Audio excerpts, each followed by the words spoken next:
Hey, I'm in apartment 214. I'm finna kill myself. Just come get my son. Hey, y'all, I just want to say I'm sorry. This is going to be the last day everybody hear from me, bro. This is going to be the last day y'all hear from me, bro. I'm sorry. There's just been too much going on. Police out here. She did. Police right there. Oh my God, they're having a whole shootout. Milwaukee Police, room 214! Open the door! Apartment 214, it's the Milwaukee Police! It's open. Suspect is down. Okay. Not moving. Got one shot to the head. Hey, let's pick him up and get him out of here. Come on, kiddo. I got the kid coming out. A little after 10 in the morning, a mother's phone rings. It's a man she knows, the father of her grandson. He doesn't sound like himself. He tells her it's over. He tells her to come get Egypt now. She doesn't know what it's over means yet. Not really. She'll spend the rest of that day and every day after it trying to understand exactly what those 4 words were supposed to prepare her for. They weren't enough. Nothing could have been. The man at the center of this case died the same day these events took place. He was never arrested, never charged, and never tried in a court of law. Everything in this documentary is drawn from police statements, medical examiner findings, court records, and on-the-record interviews with family members. Where information is disputed or unconfirmed, it will be identified as such. The victims and the suspect in the Brown Deer apartment shooting over the weekend have now been identified. Fox 6's Angelica Sanchez tells us the suspect went on Facebook Live before turning the gun on himself. The medical examiner has identified the suspect in Saturday's shooting in Brown Deer as 26-year-old Larvell Huddleston. Authorities say the shooting started as a domestic dispute. It's all over Facebook right now. Ain't nothing finna justify my actions, bro. I've been dealing with a lot. I just need somebody to get my son. Tell him because I've been dealing with it. This attention to everybody, bro.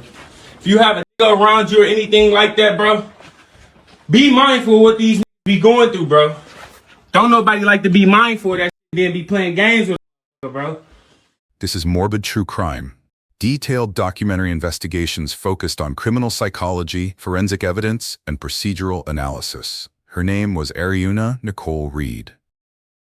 Everyone who knew her called her Arie. She was 23 years old, and she lived in Milwaukee, Wisconsin, where she worked as a medical assistant. She was in the process of starting her own business, a vending machine venture she'd been building on the side, the kind of small, practical dream that says a lot about a person's outlook without needing to say much at all. She had a 2-year-old son named Egypt.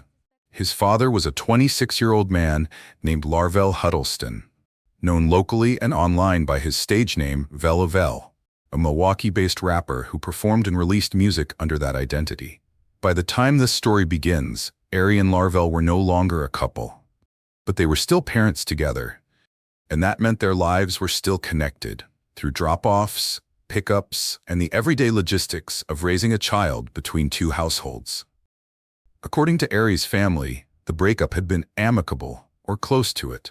She had moved on. Her mother, Tracy Reed, would later describe her daughter as someone who was building a life, steady work, a new business idea taking shape, a close relationship with her parents that she leaned on constantly. She wasn't isolated. She wasn't hiding anything. If there were warning signs in her relationship with Larvell, her family says they didn't see them. What they did know was the rhythm of the co-parenting arrangement: weekend visits, practices, drop-offs at his apartment at Park Plaza, a modest complex in the suburb of Brown Deer, just north of Milwaukee. It was routine. It was, by every account available, unremarkable. Right up until the Saturday morning, it wasn't. Larvell, for his part, was known publicly through his music. He performed under the name Larvell, posted videos, built a small but active following online. Friends who later spoke about him online described him in warm terms: kind, easygoing, someone they didn't expect trouble from. That description will matter later because it's a description that keeps surfacing in cases like this one. The version of a person that friends and neighbors carry around in their heads is not always the same version that unfolds behind closed doors. Park Plaza itself was an ordinary apartment complex in an ordinary suburb. The kind of place where neighbors recognize each other's cars, where a Saturday morning usually means errands and youth sports, and nothing more dramatic than that. Brown Deer isn't a place that shows up often in crime coverage. It's a quiet, residential suburb, which is part of why what happened there landed with such force. People who lived at Park Plaza weren't bracing for anything. They were woken up by it instead. For two people who had already separated, the co-parenting arrangement Ari and Larvell had settled into was, by most outward measures, working. She brought Egypt around. He was present in his son's life.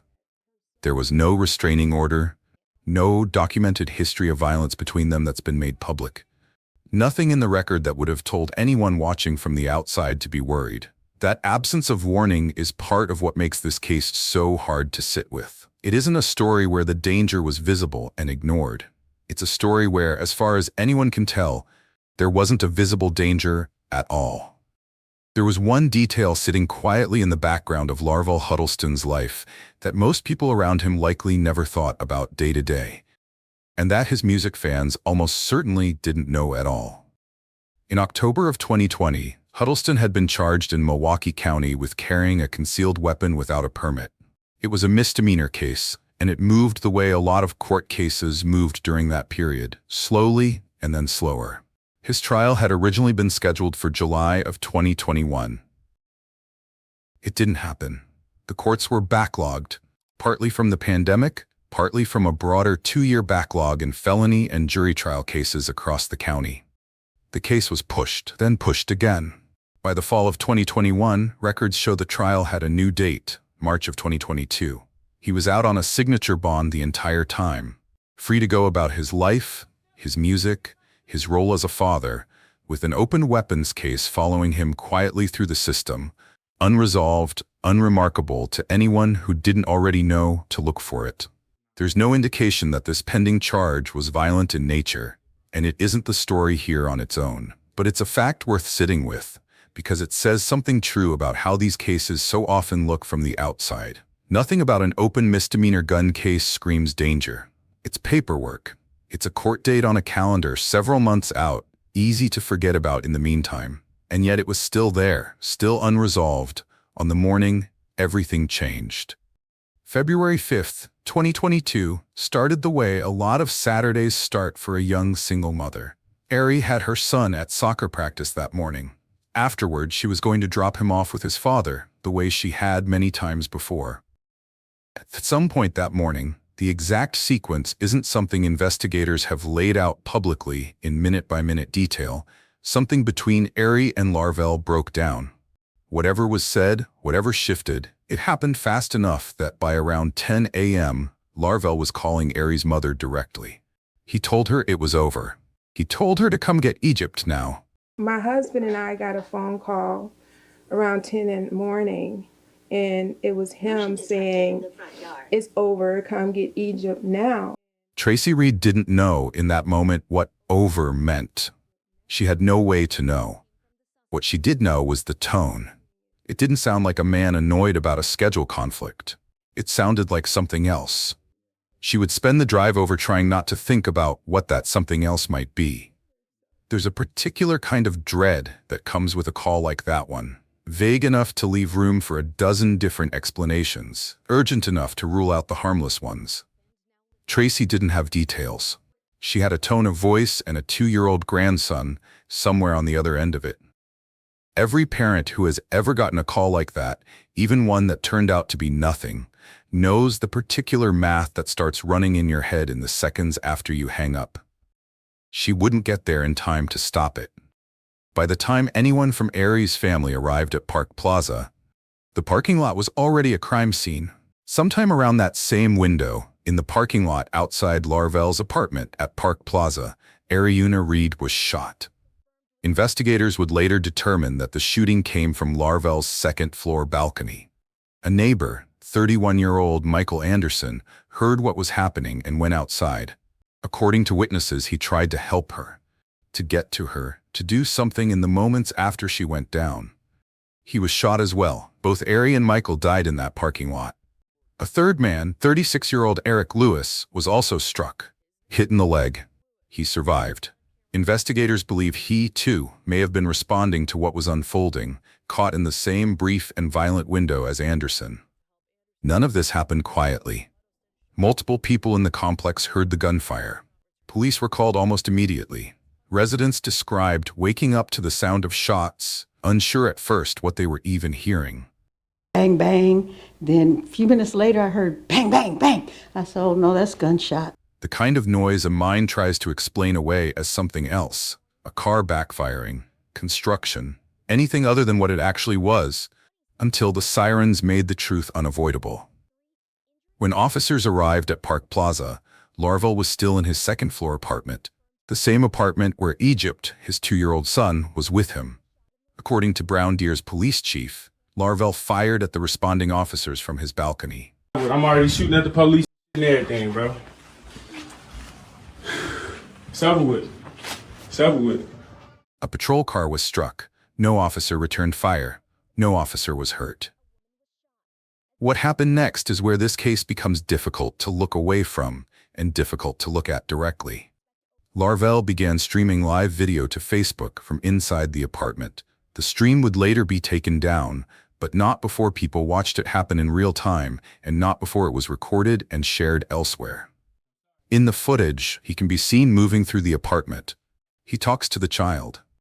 So, dog, that's over with. Alright, come on now. Egypt, here. Come here.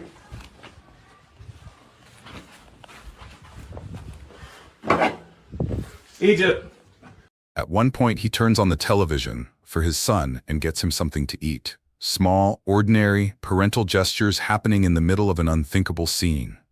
Here, man. Come on. Egypt. Come here. Watch yourself. Okay?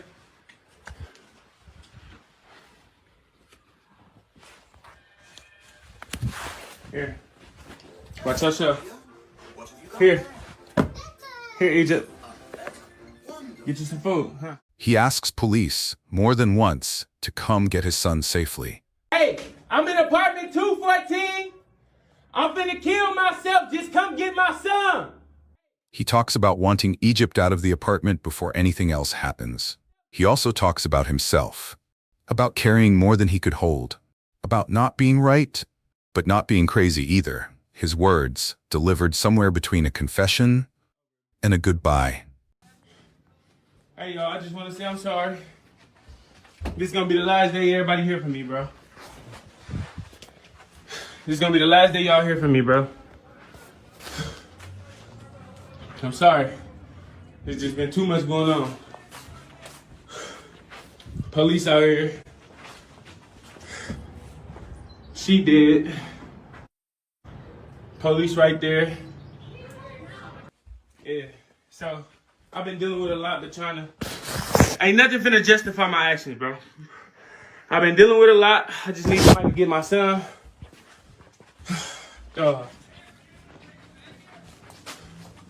Sorry, y'all. I'm just ready to die, bro. Just ready to get this. I'm already shooting at the police and everything, bro. At another point in the video, he shows the clothing he wants to be buried in.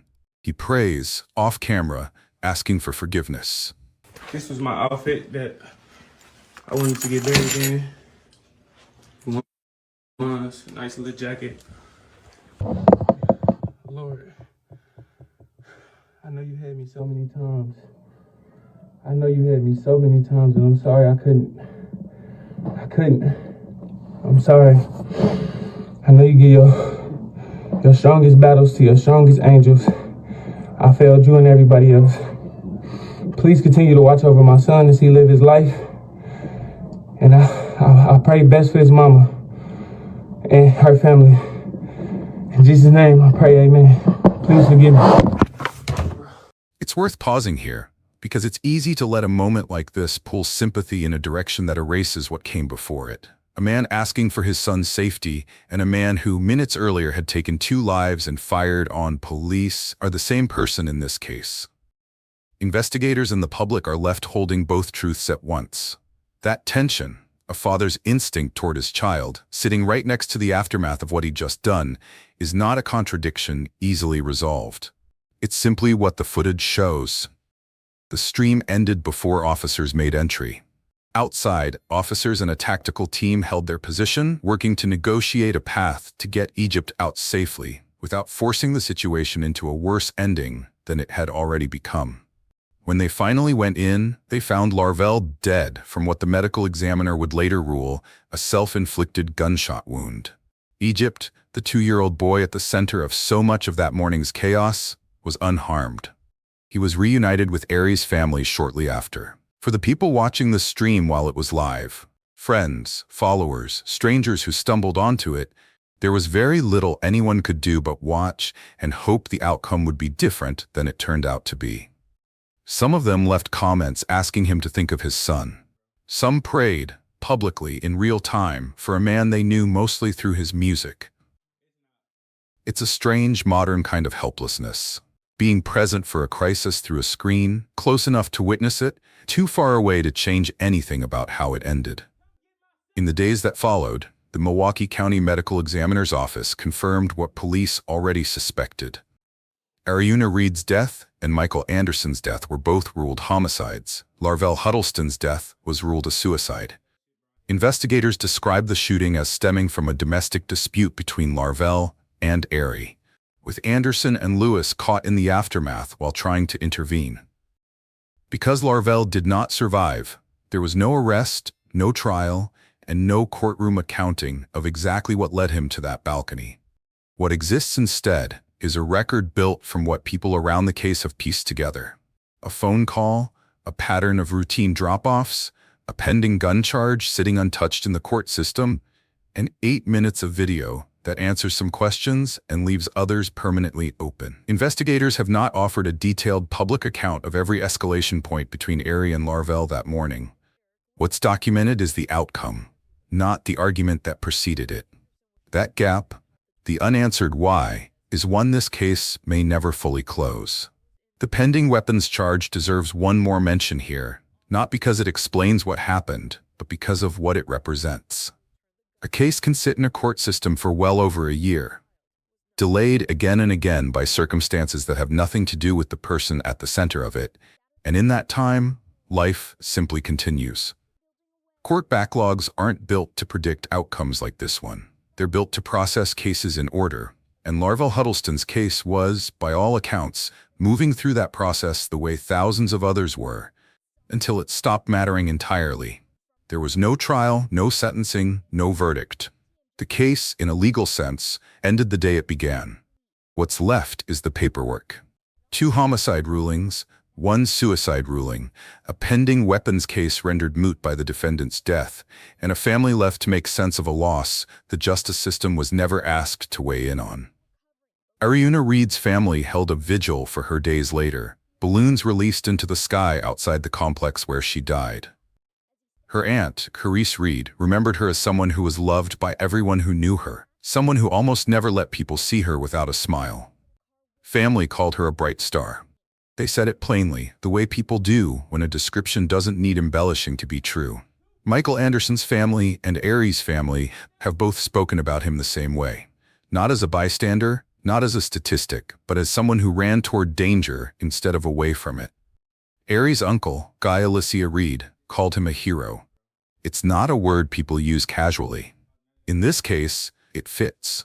Egypt is being raised now by Arie's family. Her mother has said plainly and without hesitation that whatever he needs in life, he'll always have family to call. It's a promise made in the wake of losing both parents in a single incident, one to violence, one to its aftermath. And it's the kind of promise that says more about who Arie's family is than any single sentence could. Arie's father spoke about her too in the days after, describing a daughter who had never given him trouble growing up, respectful, warm, the kind of person other people naturally gravitated toward. He talked about the particular ache of losing a child who had done everything right, who was actively building something for herself and her son, and having that future simply erased by a decision that was never hers to make. It's a grief that doesn't come with an explanation attached, and every person who spoke publicly about Ari in the days that followed seemed to be reaching for the same thing, making sure she was remembered as who she actually was, and not just as the headline she became. What this case leaves behind isn't a single moment of violence. It's a sequence of ordinary, documented choices. A phone call, a court date pushed back one too many times, a live stream that captured a man asking for his son's safety in the same breath as the unraveling of everything else. Investigators reconstructed a timeline. They couldn't reconstruct a reason. Some cases end with a verdict. This one ended with a funeral, a vigil, and a 2-year-old boy who will grow up knowing his parents only through the people who loved them enough to keep their memory honest. Thank you for watching Morbid True Crime. Subscribe for more documentary investigations examining the psychology and evidence behind real criminal cases.